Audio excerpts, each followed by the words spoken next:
So good morning, everyone. Today we are starting our unit 4, that is about colloids. And for today's discussion, our topic is colloids and their classification.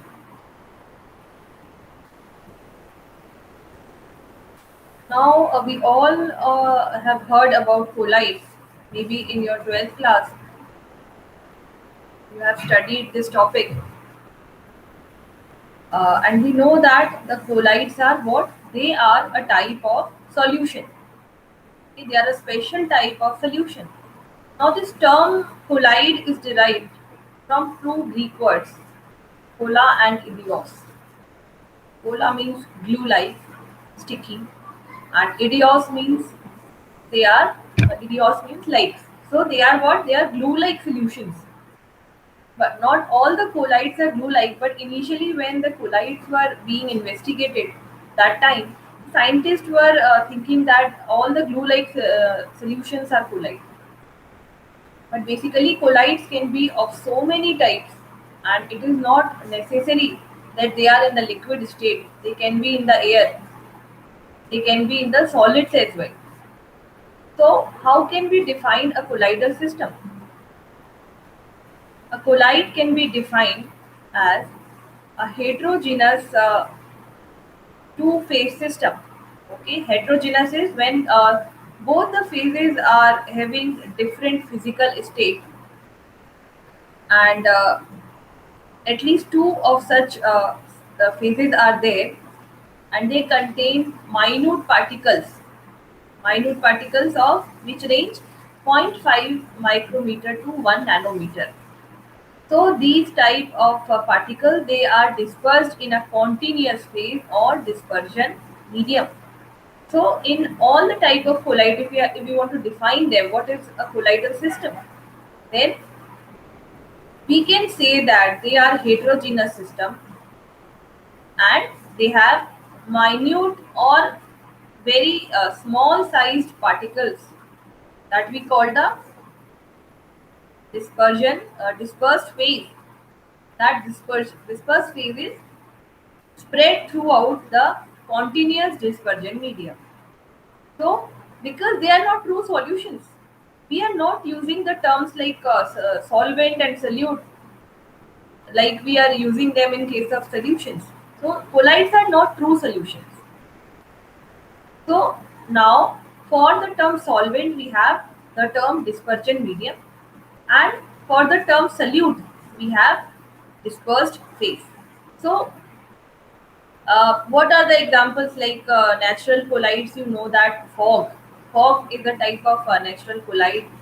Then air moisture, it is also kind of colloid. Smoke in the air, it is kind of colloid. Then we also have certain chemical colloids like ferric hydrosol. So colloids are what? They are a special category of solutions, and they are of course what? They are heterogeneous in nature. Now how can we differentiate them from the other type of possible solutions? So here you can see we can have three types of solution, or you can say when there is a continuous dispersion medium and some other phase is dispersed inside it. In that case, there are three possibilities. The blue colored phase is what? This is the dispersion medium. In all these three diagrams, the blue color is representing the dispersion medium, and white particles are representing the dispersed phase.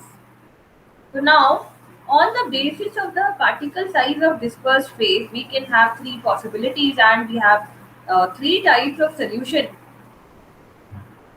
In the first diagram, you can see it is a true solution. What is a true solution? When particle size is less than 10 raised to power minus 7 centimeter. So you can say very minute particles are present in true solution, and they are so minute that they become invisible to your naked eyes. You cannot see them. For example, like I have taken 10 ml of water in a beaker and I have dissolved 1 gram of NaCl into it. Or suppose I have dissolved some other salt, like I dissolved some like copper sulfate. I dissolve in 10 ml of water in my beaker. Then what will happen? There will be some color, but no particle will be seen.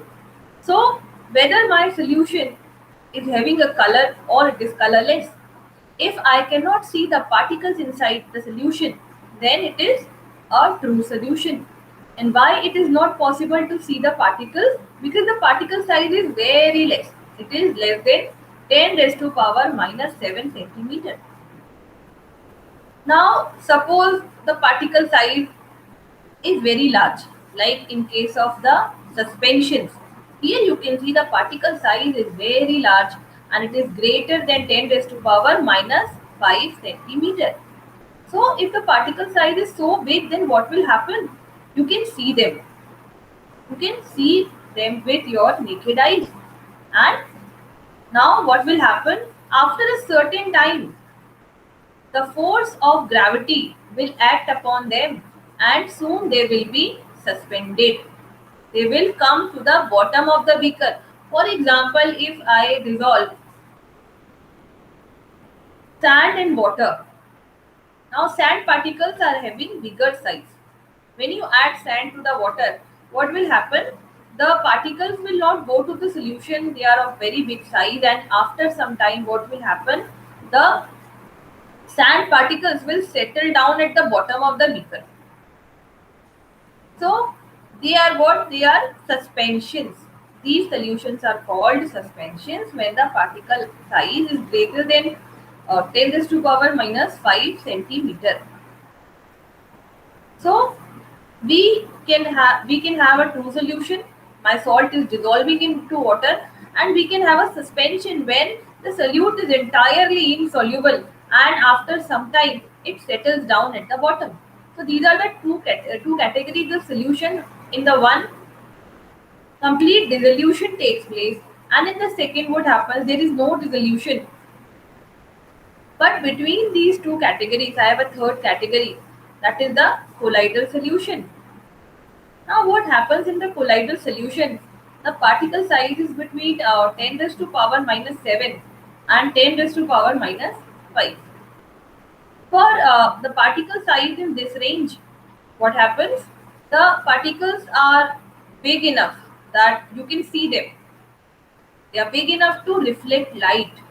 And whenever an object reflects light, you can see them. So, the particles are big enough that they reflect light and they are visible to our eyes, but they are small enough that they don't settle down. So they are not the case of true solution. When the particles are not visible, we can see the particles. And it is not the case of suspension when the particles are so big that they settle down. In colloid, what happens? These particles float into the dispersion medium. How they float, what type of forces are acting on them, that we will discuss later in this lecture. So colloids are a special category of solution. They are not true solution. They are not suspension. Rather, their particle size is intermediate between these two categories. So here you can see some common examples in our daily life. These are the colloids like foam, milk. Milk is a colloid. Smoke is a colloid. Detergent that we are using, they are also colloid. Liquid detergents. Then gel, blood, paint, cosmetics. All the cosmetics, they all are colloid. So these are the examples of colloid from our daily life. How can you say that milk is a colloid? How can you say that? Because actually you can see the particles of this colloidal solution from your naked eyes. So it is not a true solution. The particles are visible. But if I say that after some time the particles will settle down, so this will not happen with the milk. Similar is the case of blood. In blood, the blood particles could be seen. However, you require a microscope, but particles could be seen. And if you allow it to remain for some time, the blood particles will not settle. The blood cells, they will not settle by themselves. So in that case, what happens? They are an example of colloids, and if you want to settle it down, you require certain external agent to be added here to destabilize the colloidal system and to suspend the particles. Like in case of milk, how could we suspend the milk particles? They are in the form of colloids, and if you add, suppose you add lime, lemon juice, if you add lemon juice or if you add any other type of salt, then what happens? You add suppose acetic acid, or that is the general form is vinegar. So if you add it to the milk, what will happen? After some time, the milk particles coalesce together and they settle down at the bottom of the vessel, and we call it what? We call it curdling of milk. So the colloids are special category of solution. They can remain in their colloidal state for some time, but it is also possible that we can destroy their colloidal state by adding certain external agent. So moving forward, now let us compare the properties of solution, colloids and suspensions. Let us compare their properties. The first property, let us take the first property, particle size. In case of true solution, the particle size is less than 1 nanometer, and that is why we cannot see it. Even if you are using a microscope, you cannot find out NaCl particle inside the solution, right? It is a true solution. In case of colloid, the particle size is between 1 to 100 nanometer, and you can see the particles. It is possible to see the particles. You can use a normal microscope, and sometimes they are visible by your naked eye. Then the last category, suspension, the particle size is greater than 100 nanometer. And of course, they are so very visible, and after some time, gravity act upon them and they settle down. There is no influence of gravity on the colloidal particles and the particles of true solution. Why is it so? Because they are so small. But in case of suspension, the particles are bigger and therefore the gravity act upon them. Now talk about the appearance. So the true solutions are having a clear appearance. Colloids have a cloudy appearance, and suspensions are also having cloudy appearance. You cannot see through them. If we talk about the homogeneity, then the true solutions are homogeneous. Homogeneous is what? When the a part of the solution is having similar property than the other part of the solution. If I take NaCl solution, so the upper part of the solution will have similar property to the lower part of solution, and they are similar throughout. So this is a homogeneous solution. You cannot differentiate two phases here. But in case of colloid, they could be homogeneous as well as heterogeneous. In case of suspensions, they are essentially heterogeneous. The two phases, they never get mixed together. Then transparency. True solutions are generally transparent. However, they can have some color. Like I have told you, if I dissolve copper sulfate in water, then it will dissolve completely. It will form a solution. But this solution will be of blue color. So true solutions, they are generally transparent. However, they could have some color. In case of colloids, they are often translucent. They can pass light to a certain extent, and they are also opaque. They can be transparent as well, so it depends. Then suspension, they are generally opaque, but they can be translucent. Like if you allow the sand particle to remain inside the water for some time, so initially what will happen? The solution, the suspension will be opaque, but after some time, when a few particles of sand will settle down, your solution will become translucent. Then if we talk about the separation, so you cannot separate true solution the two components of a true solution easily. Like we require some physical or chemical methods in order to get them separated. If I need to separate NaCl from NaCl solution, then how will I do that? I will simply distill the solution. If you boil the solution, what will happen? The water will evaporate and then it will get separated from the NaCl. So I need a physical method to do that, or it could be a chemical method. In case of colloid, the components can be separated. It is possible to separate them, like I have told you. If you add vinegar to the milk, what will happen? The components of milk could be separated. They are separated from the dispersion medium. In case of suspension, what happens? This separation happens by itself. By the action of gravity, what happens? Because the particles are so big, they settle down by themselves and they do not require any special method. Now you can filter it to get the sand separated from the water. Now what about the filterability? So the true solution, they passes through the filter paper. If you pass NaCl solution to the filter paper, it will go down. Na? It will go down and there will be no residue on the filter paper, right? But if you pass a colloid to the filter paper, again it will pass through the filter paper. If you pass milk through a filter paper, it will completely go down. But in case of suspensions, particle may remain on the filter paper. Now this is about the filterability through a filter paper. We also have a special type of membrane, that is parchment membrane. So the true solution passes through the parchment membrane, but the colloid and suspension, they do not pass through the parchment membrane.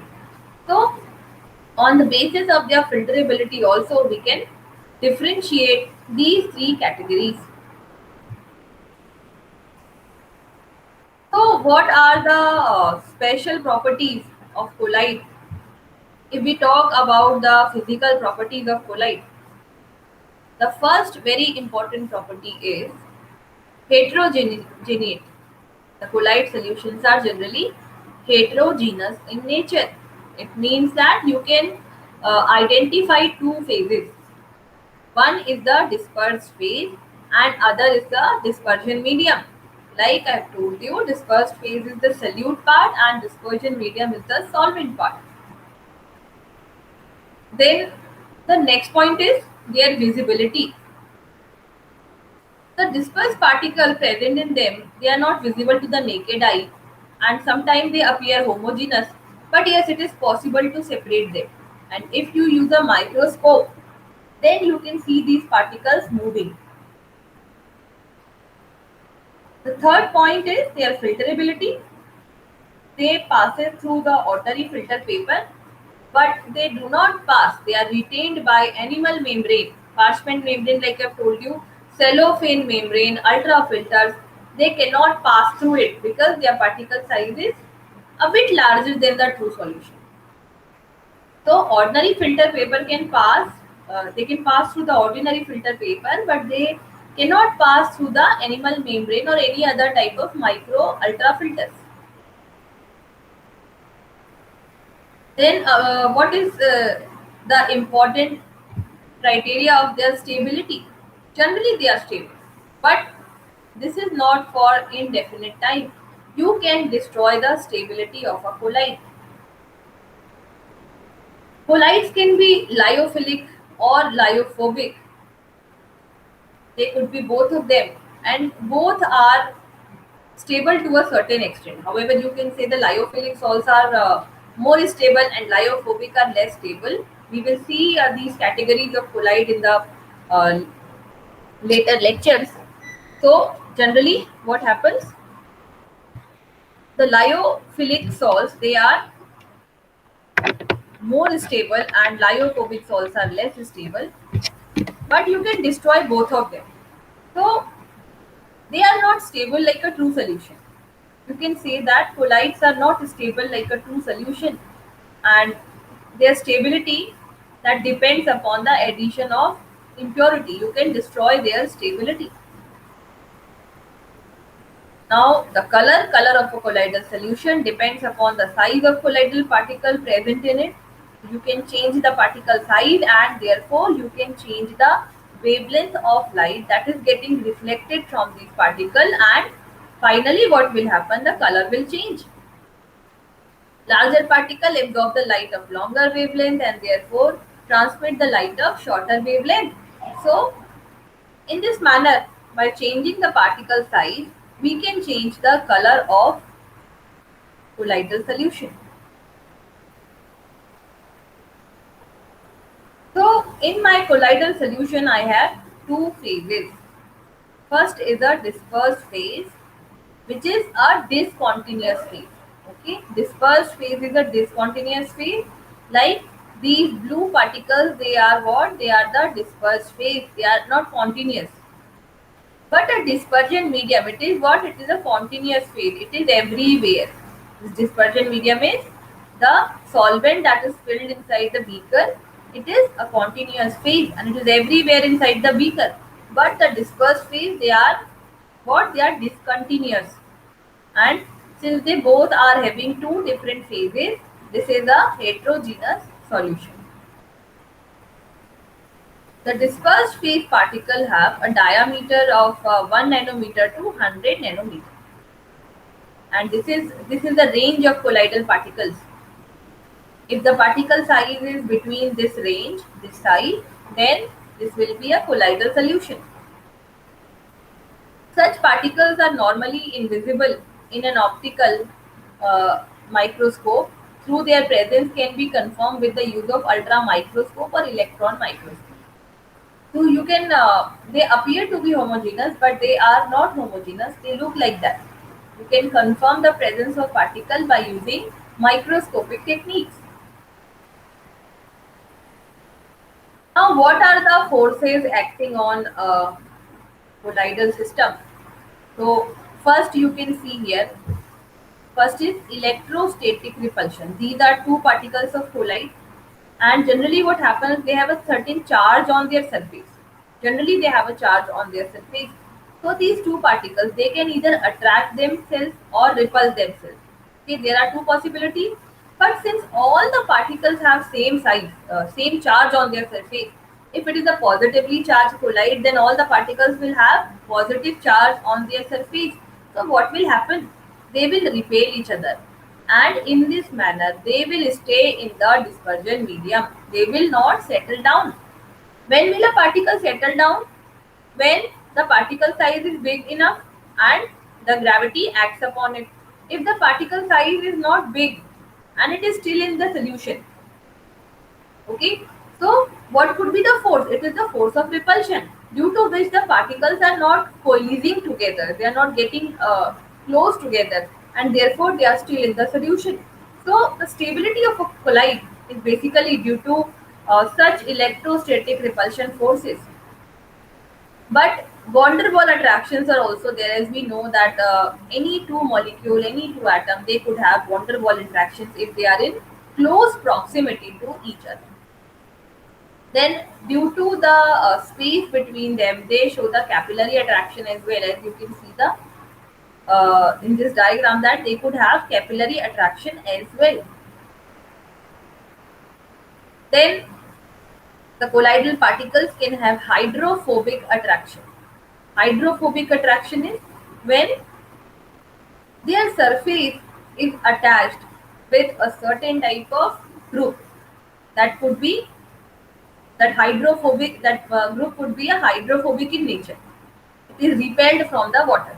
So then what will happen? The colloidal particles, they will have certain attractive forces which are hydrophobic in nature due to the non-polar interaction.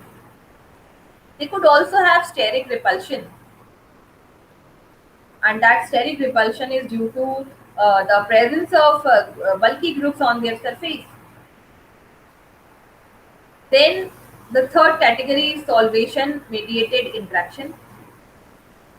So when we talk about colloids, the colloidal particle, like in case of gelatin, agar agar, they swell, the particles swell in the presence of solvent, in the presence of water, and what happens after some time, they started floating in the water and they form a colloidal system. So the solvent interactions are also important. The particles could be swollen in the presence of solvent, or you can say the dispersion medium, otherwise they will be collapsed. So these are the forces that could be present in a colloidal system, and that makes the colloidal system very stable. Now these forces are not of that great extent that we cannot overcome them. It is possible to break these forces and destroy the stability of colloid. So we will see that later on in the topic of colloid protection, how to protect colloid and how to destroy them. Now we can classify colloids, and that we can do on the basis of different criteria. We can use 5 criteria, and according to these criteria we can classify the colloids. So the first criteria here is on the basis of physical state of dispersed phase and dispersion medium. We can classify them by merely seeing the physical state of dispersed phase and dispersion medium. Dispersed phase is my solute, the discontinuous phase, and dispersion medium is the solvent, that is the continuous phase. So these type of systems are possible. Here you can see the dispersion medium, they could be solid liquid gas, and the dispersed phase, they could be solid liquid gas. So suppose if my dispersed phase, it is a substance in solid state, it is solid, then the type of colloid formed is a sol. Okay. If my dispersed phase is a solid, then the colloid form will be called as sol. The dispersion medium could be solid, liquid, and gas. So when I have solid in solid, it is a solid sol. When I have a solid in liquid, it is sol. And when I have a solid in gas, this is aerosol. Okay, aerosol. So sols are what? Sols are a type of colloidal solution when I have dispersed phase in solid state. When the dispersion medium is solid, it is a solid sol. For example, gemstones. Gemstones like ruby, emerald.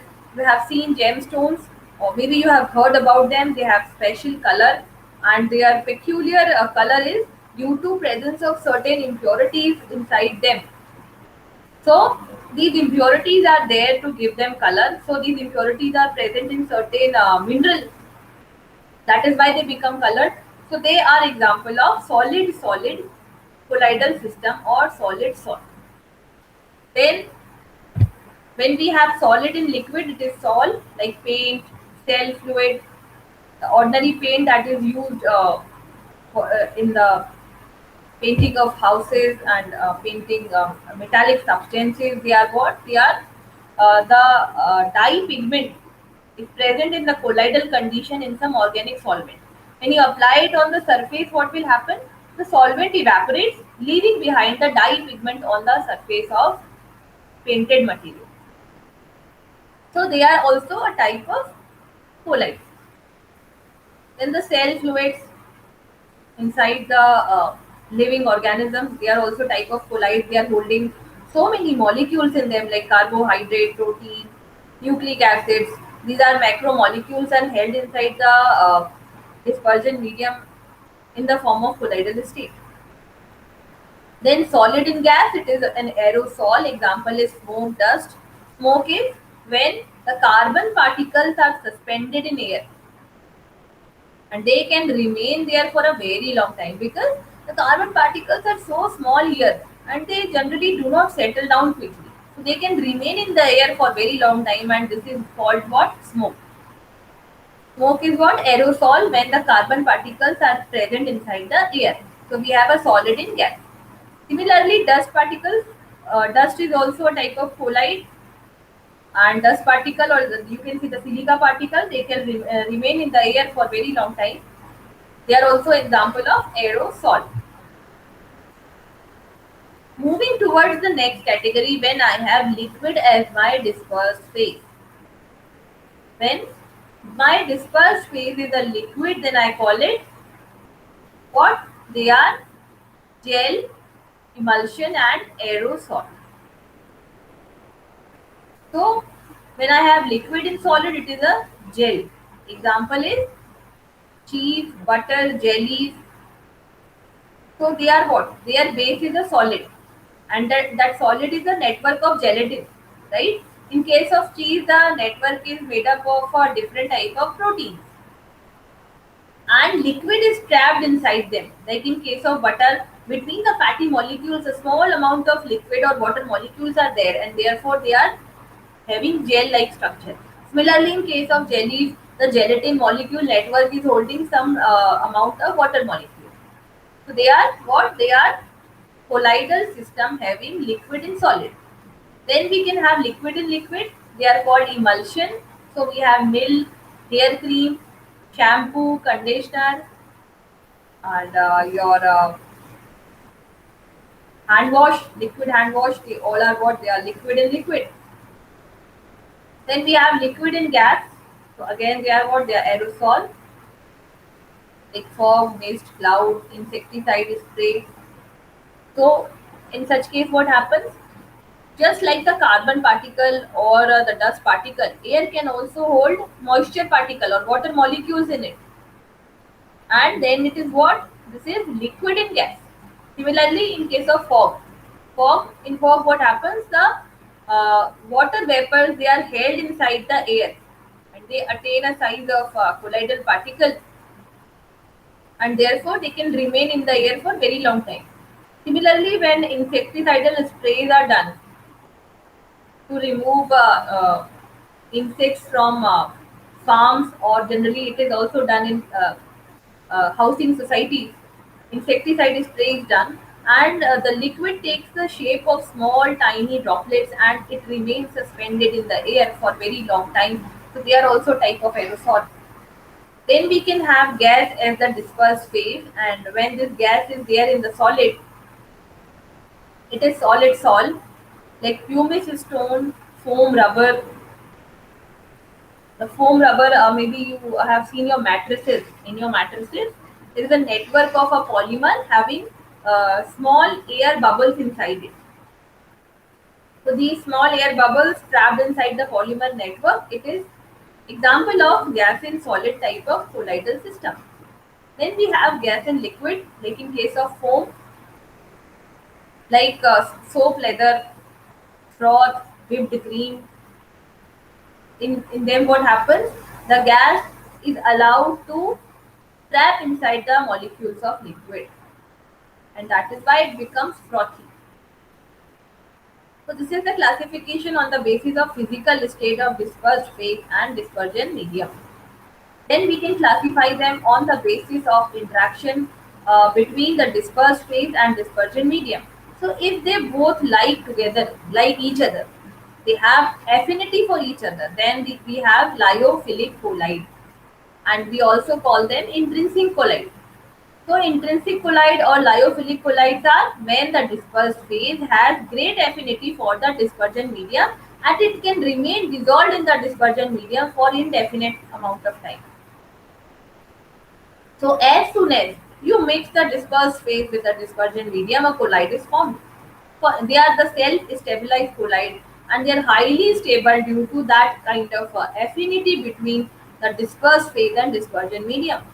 Examples are like we have starch, gelatin, rubber, protein. They all have a certain affinity to the solvent they are mixed with. Like starch is having some affinity with water. You can prepare a starch solution. In cold water, starch do not dissolve, but when you heat it to a certain extent, colloidal solution of starch is formed very easily. Similarly, gelatin can be dissolved in water to form a colloidal solution, and they are example of lyophilic colloid. Now, if my dispersed phase has no affinity for the dispersion medium, then the lyophobic colloids are formed. And they are what? They are extrinsic colloid. They don't have any affinity between them. So what will happen? Since no forces of attraction are acting between the dispersion medium and dispersed phase, they can be destroyed very quickly. They are really what? Unstable in nature. So they are also irreversible in nature. Once they are destroyed, you cannot regenerate them. So if the dispersion medium is water, they are what? They are hydrophobic type of colloid. Generally, we call them lyophobic colloid. Examples are like the salts of metal, gold metal, silver metal, salts of metal, hydroxide, metal sulfide. These chemically generated colloids, they are all are lyophobic in nature and they can be destroyed very easily. Now, based on the molecular size, we can have multimolecular colloid and macromolecular colloid. So multimolecular colloid and macromolecular colloid, they all have the colloidal particle in the range of 1 to 100 nanometer. Now to achieve that range, to achieve that size, it is possible that many molecules combine together and they form a particle having the size in colloidal range. So they are the aggregates of atom or small molecule. When so many molecules or atoms are aggregated together, they reaches the range of colloidal particle from 1 to 100 nanometer, and now they are what they are. They can exist as a colloid. Macromolecular colloids are those when our molecules are already large in size and their molecule are already having a size from 1 to 100 nanometer. Like in case of biomolecules, we can have proteins are polypeptides. So they are already what? They are polymer and their size is between the 1 to 100 nanometer, and by virtue of their size they can already remain in the colloidal state. Like the rubber latex, you can say, or the protein molecule present in the cell fluids, they are macromolecular colloid. But when you artificially prepare a colloid, such type of colloids are multimolecular colloid, like the gold salt, sulfur salt. Now, on the basis of the appearance of colloid, they could be sol, gel. Sol is, like I told you, when my dispersed phase is a solid. This is what? This is a sol, and generally they are fluids. So when a colloid solution appears as a fluid, we generally call it a solid. And generally their dispersion medium is a liquid and dispersed phase is a solid. For example, you can see here the buckets of paint, and paint is a very good example of salt. When our solution, our dispersion medium is water, then we call it a hydrosol or aquasol. When we are using alcohol, it is alcohol. When benzene is used, it is benzosol. So it depends what dispersion medium we are using. And they could be gels when the dispersion medium is solid, right? So when a colloidal solution appears as solid, now the solid can have a solid, liquid or gas trapped inside it. But they appear solid because the dispersion medium is solid. And example is jelly, butter, cheese, curd, they all are type of gels. Now, on the basis of electric charges on the dispersion phase, on my dispersed phase, like I told you that all the colloidal particles, they have a certain charge on their surface, and due to that charge, they repel each other, and therefore they retain in the solution for a very long time because they never collides. So, on the basis of this charge, the colloids can be positive colloid when the dispersed phase in the colloidal solution carries a positive charge on its surface. The example is metal hydroxide salt, like FeOH5, methylene blue salt. They all are what? They are example of positive colloid. They have a positive charge on their surface, and therefore they are attracted by negative particles, negatively charged particles. Now the dispersed phase can also have negative charge on its surface. So when the negative charge is present on the surface, this is a negative colloid. Example is like the silver salt, copper salt, or simply when you dissolve mud into water, those mud particles are also carrying negative charge on its surface. After some time, the bigger size particle will settle down at the bottom of the beaker, and the turbidity that you observe inside the water, that brown color, so they also have a negative charge on its surface. So clay suspensions are also example of negatively charged colloids.